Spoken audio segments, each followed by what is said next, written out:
सभी class 9th के student please आप लोग ये प्रश्न को सबसे पहले नोट डाउन करने के लिए पेन और नोटबुक लेकर के बैठ जाइए, क्योंकि इसमें मैं जो भी क्वेश्चन बताऊंगा और सभी प्रश्न आपके एग्ज़ाम में आएगा ही आएगा। 30 में से 15 प्रश्न ऐसे होंगे जो आपके एग्ज़ाम में आएगा ही आएगा, यानी 30 क्वेश्चन में कोई भी क्वेश्चन आ सकता है। इसीलिए आप सभी क्वेश्चन को नोट डाउन कीजिएगा और एक्सप्लेन के साथ पढ़िएगा, समझिएगा। और ये chapter 4 class 9th science chapter 4 chemistry का उससे संबंधित है ये 30 MCQ क्वेश्चन, इसीलिए आप सभी प्रश्न को नोट डाउन कीजिएगा, बहुत इंपॉर्टेंट है। तो पहला क्वेश्चन देखेंगे। पहला क्वेश्चन है, इलेक्ट्रॉन की खोज किसने की थी? तो जब आप पढ़ेंगे परमाणु की संरचना, स्ट्रक्चर ऑफ एटम, जब आप रीडिंग करेंगे तो आपका पहला पैराग्राफ जो रहेगा उसमें इलेक्ट्रॉन की खोज के बारे में बताया गया है। जब इस चैप्टर से पहले जो एक चैप्टर था परमाणु एवं अणु, एटम एंड मॉलिक्यूल्स, इस चैप्टर में बताया गया था कि पदार्थ को तोड़ने पर एक ऐसी सीमा आती है तो उस प्राप्त कण को हम पुनः विभाजित नहीं कर पाएंगे, तो उस स्थिति में उसे हम परमाणु कहेंगे। यह कथन या सेंटेंस महर्षि कर्नाड नामक वैज्ञानिक ने प्रतिपादित किया था। बाद में जॉन डाल्टन नामक वैज्ञानिक आया और उन्होंने अपने एक सिद्धांत प्रस्तुत किया। सिद्धांत था, द्रव हो, यौगिक हो या फिर कोई भी चीज़ हो, मिश्रण हो, सभी सबसे सूक्ष्म कण से बने होते हैं और वह सूक्ष्म कण को तोड़ना अविभाज्य है। ठीक है, तो उसी कण को परमाणु कहा। तो बाद में जब इलेक्ट्रॉन की खोज हुआ, परमाणु को तोड़ने पर इलेक्ट्रॉन की खोज हुआ, तो जॉन डाल्टन का यह कथन को उन्होंने गलत साबित कर दिया। ठीक है, याद रखेंगे आप। तो यहाँ पर सवाल है, इलेक्ट्रॉन की खोज किसने की थी? तो इलेक्ट्रॉन की खोज जे थॉमसन नामक वैज्ञानिक ने किया था, याद रखेंगे आप। क्वेश्चन नंबर 2, इलेक्ट्रॉन पर कौन सा आवेश होता है, यानी करंट कौन सा आवेश होता है? तो माइनस का आवेश होता है, इस तरीके से। ठीक है, याद रखेंगे। क्वेश्चन नंबर 3, प्रोटॉन की खोज किसने की? हाँ, तो एक वैज्ञानिक थे गोल्डस्टीन नामक, ठीक है, उन्होंने कैनाल रे की खोज किया था। यानी जब जे थॉमसन नामक वैज्ञानिक ने इलेक्ट्रॉन की खोज किया तो गोल्डस्टीन नामक वैज्ञानिक जो थे, इन्होंने परमाणु को और खोदा। तो खोदने पर उन्हें एक किरण की खोज किया जिसे कैनाल रे किरण कहा गया, और बाद में उसी कैनाल रे को नाम दे दिया गया प्रोटॉन। ठीक है, तो प्रोटॉन का खोज किसका श्रेय जाता है? गोल्डस्टीन नामक वैज्ञानिक को। ठीक है, तो याद रखेंगे। चलिए क्वेश्चन नंबर अब देखेंगे 5, प्रोटॉन पर कौन सा आवेश होता है? तो प्रोटॉन पर धनात्मक आवेश होता है, प्लस का चिन्ह होता है। क्वेश्चन नंबर हम लोग देखेंगे 5, न्यूट्रॉन की खोज किसने किया? तो न्यूट्रॉन की खोज जे चैडविक किया था, जेम्स चैडविक नामक वैज्ञानिक ने न्यूट्रॉन का खोज किया था। क्वेश्चन नंबर 7, न्यूट्रॉन का आवेश क्या होता है? तो न्यूट्रॉन का आवेश जो होता है वो उदासीन होता है, मतलब कोई भी आवेश उसमें नहीं होता है। ठीक है, question number 7 complete, question number 6 complete हुआ। क्वेश्चन नंबर 8 देखेंगे, क्वेश्चन नंबर 7, परमाणु का नाभिक किससे बना होता है? परमाणु में नाभिक जो होता है वो किससे बना होता है? ये नाभिक है और ये इसकी कक्षाएं है। तो ये जो नाभिक है वो किससे बना होता है? तो इसमें जो होता है प्रोटॉन और न्यूट्रॉन पाया जाता है। ठीक है, तो ये किससे बना होता है? प्रोटॉन और न्यूट्रॉन से। नहीं होगा, ये होगा। चलिए देखेंगे अब क्वेश्चन नंबर हम लोग 8, रदरफोर्ड का प्रयोग किससे संबंधित था? कैथोड किरणें या अल्फा कण परिकरण, एक्सरे या फिर रेडियो धर्मित। तो आपने पढ़ा होगा कि रदरफोर्ड नामक वैज्ञानिक ने जब एक्सपेरिमेंट किया तो उन्होंने सोने के पतली पन्नी को प्रयोग किया और उसमें अल्फा नामक किरण को प्रवाहित किया और बहुत सारे अल्फा कण किरण 180 डिग्री पर फिर वापस आ गया और कुछ किरणें बाहर निकल गए। क्वेश्चन नंबर 10 देखेंगे, परमाणु का अधिकांश द्रव्यमान कहाँ केंद्रित होता है? यानी परमाणु का, कोई भी पदार्थ का परमाणु का अधिकांश द्रव्यमान कहाँ पर स्थित होता है, कहाँ पर पाया जाता है? ये जो है आपका, फिर से मैं बनाता हूँ, ये आपका है यहाँ पर, ये आपका इसको हम लोग क्लीन करेंगे। ये आपका के कोश है, यानी के कक्षा है, और ये जो है आपका इसको हम कहेंगे सेंटर, यानी केंद्र, यानी नाभिक, जो भी बोलेंगे। ठीक है, तो इसमें जो होता है, इसमें P+N रहता है, इसमें P+N होता है। इसको स्मॉल लेटर से लिखेंगे हम लोग, P+N होता है और P+N के द्रव्यमान के योग संख्या के बराबर परमाणु द्रव्यमान होता है। याद रखेंगे। तो परमाणु का अधिकांश द्रव्यमान नाभिक में केंद्रित होता है। क्वेश्चन नंबर 10 देखेंगे। बोर मॉडल किसके लिए प्रसिद्ध हुआ? नाभिक की खोज, निश्चित कक्षाएं, न्यूट्रॉन और कैथोड की किरणें।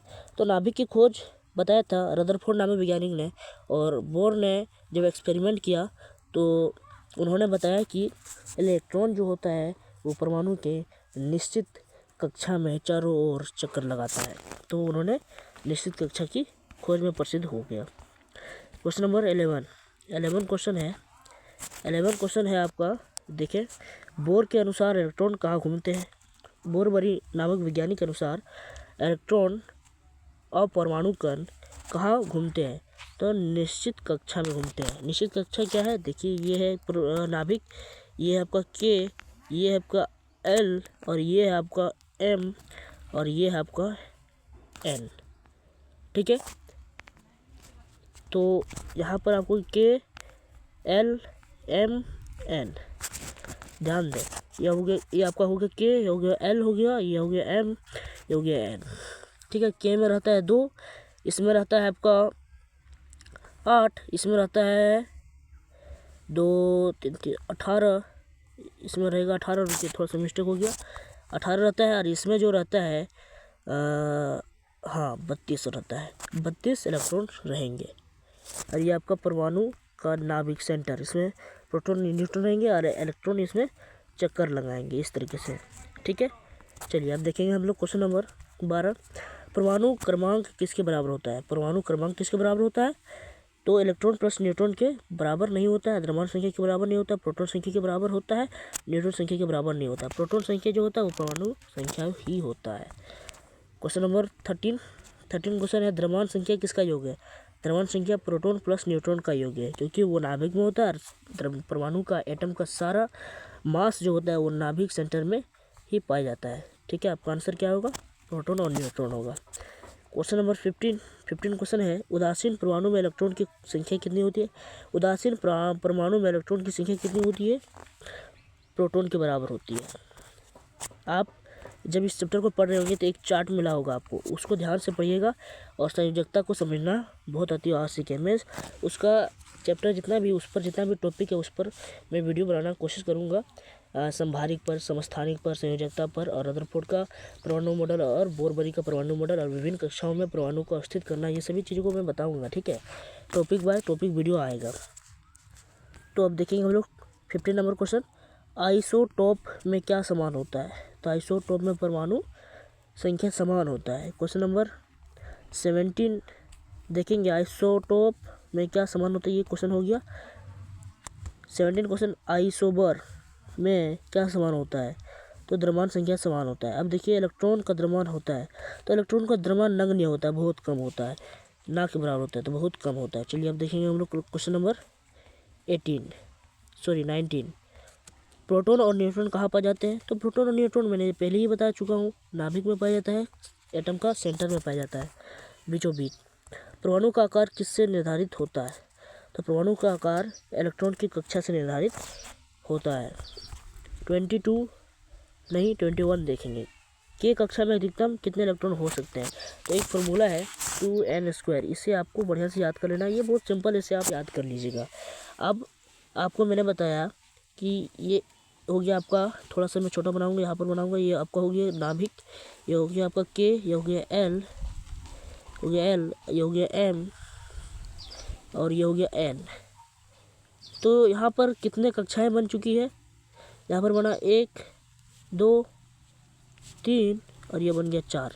तो शुरू से ये हो गया आपका K, इसमें इसको हम 1 मानेंगे, 1 रहता है, ये हो गया L, इसके 2, इसका M, इसका 3 और इसका N, तो इसका 4।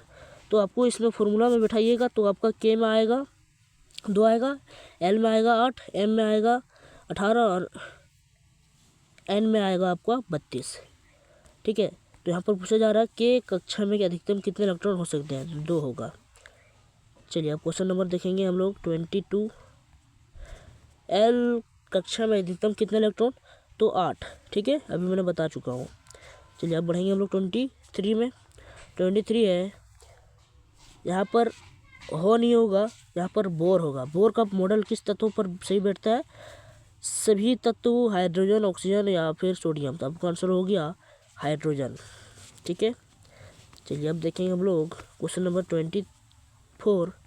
इलेक्ट्रॉन की गति किसके चारों ओर होती है? तो प्रोटॉन और न्यूट्रॉन या फिर नाभिक के चारों ओर होता है। सॉरी, ये आपका हो गया नाभिक, इसे हम लोग थोड़ा छोटा बनाएंगे। सॉरी, जो ये नाभिक और यहाँ पर आपका कक्षाएँ है, तो ये सीधे किसकी ओर चक्कर लगाता है? ये नाभिक की ओर चक्कर लगाता है। आपका आंसर होगा नाभिक। क्वेश्चन नंबर 25 है, परमाणु का धनात्मक भाग कौन सा होता है? तो धनात्मक भाग प्रोटॉन होता है। ठीक है, नाभिक होता है, क्योंकि उसमें एक उदासीन होता है और बाकी बात प्रोटॉन होता है। कैथोड किरणें किससे बनी होती है? तो कैथोड किरणें जो बनी होती है वो बनी होती है इलेक्ट्रॉन से। क्वेश्चन नंबर 27, रदरफोर्ड मॉडल की सबसे बड़ी कमियां क्या थी? उन्होंने नाभिक नहीं बताया। नाभिक तो बताया था, नाभिक की खोज के वो लिए वो प्रसिद्ध हुआ, लेकिन इलेक्ट्रॉन की स्थिरता नहीं समझाई सका, क्योंकि इलेक्ट्रॉन निश्चित कक्षा में चक्कर लगाता है नाभिक के। यही रदरफोर्ड नामक वैज्ञानिक ने अपने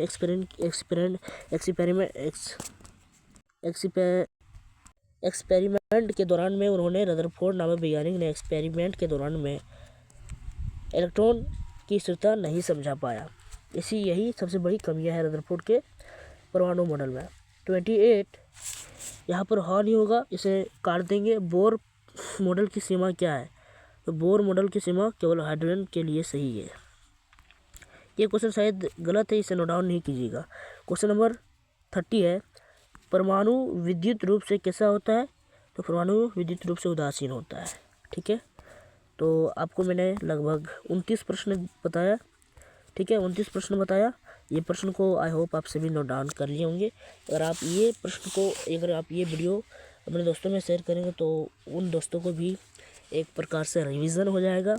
ठीक है, और उन्हें MCQ क्वेश्चन का प्रैक्टिस भी हो जाएगा। ठीक है, और भी अगर अदर चैप्टर से आपको क्वेश्चन चाहिए तो कमेंट कीजिएगा। मिलते हैं नेक्स्ट वीडियो में, तब तक जय हिंद, जय भारत।